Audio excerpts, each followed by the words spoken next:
So did you believe in UFOs and aliens before or after you ended up taking this on this job?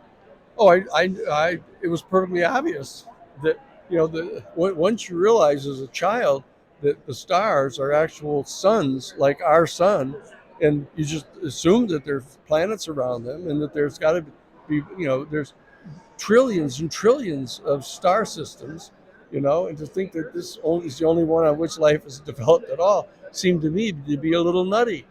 And so I always figured that a lot of things we were doing on our planet to each other was a little nutty, if you think in terms of what's really going on here. And so from the time I was very, very young, I was convinced that there was life elsewhere in the universe. Didn't didn't seem like it was a big surprise at all. But when I realized that nobody wanted to talk about it, nobody wanted to treat it like it was serious, I just kept on. I was one of the top candidates for the United States Air Force Academy back in 1963. Went and interviewed for the senatorial appointment out of New York with Senator Javits. When Javits asked me why I wanted to go to the Air Force Academy, I said because I wanted to be an astronaut. He said, well, why do you want to be an astronaut? And I said, because I wanted to get to go out and meet the other people from other planetary systems. He said, "You actually believe that there's life on other planets?"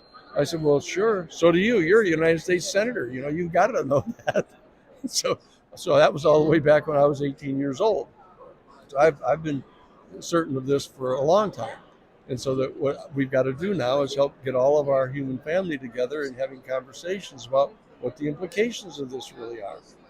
And that's what we're doing. The philosophical implications, the theological implications, the public policy implications, the economic implications, the technological implications. There's these are profoundly important questions, and that's why we're gathering here together as citizens to talk about these things together, So why do you think there's been so much skepticism? discrediting this whole thing. In fact, Richard Dolan, who was a PhD history student at University of Pennsylvania, has written a major 2-volume study of documents that he's gotten out of the government through the Freedom of Information Act.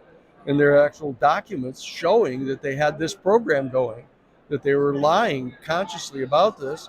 There were documents inside that they knew that these were real, and that they thought they were from another planetary system, and they've known that. And so they've been going to great lengths to discredit anybody who's trying to raise those questions.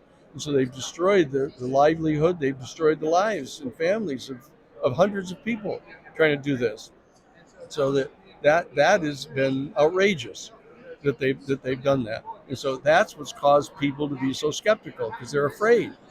They ridicule anybody who tried to talk about this, and that's why there's been such a sea change now since December 17th of 2017, when the New York Times, right on the front page of the New York Times, said, "What do you know? These are real." And so we've crossed into a new period for being able to really come to grips with this now, just in these last several years. So there's been an entire different change in mood, but it's going to take time still for a lot of people to get past it. Like when the Catholic Church ended up saying, "Okay, you don't have to not eat meat anymore on Friday." They used to have that thing where it was like a mortal sin to eat meat on Friday, and then when the church changed that, it took decades for people like the interview people and say, "Well, they had a photograph of Pope John the 20, Pope John Paul the second, pointing at a calendar that it was Friday, and it showed him eating a steak. And this little old woman said, "Oh well, the Pope may go to hell, but I'm not going to." So it takes people who've been indoctrinated into believing something without knowing what the evidence even is. It's harder to get them to change their mind because they've never really thought about it. And now they realize they have to change their mind because everybody's acknowledging this is true. And actually, people will start getting ridiculed if they don't believe it, because that's really silly not to believe it when everybody's telling you that it's true. So, So why do you think there was such a disinformation campaign ah, towards UFOs? because they were trying to get at the technology. They were trying to get at the technology and develop it into a weapon system for the United States military. All during the Cold War, that's what they were trying to do.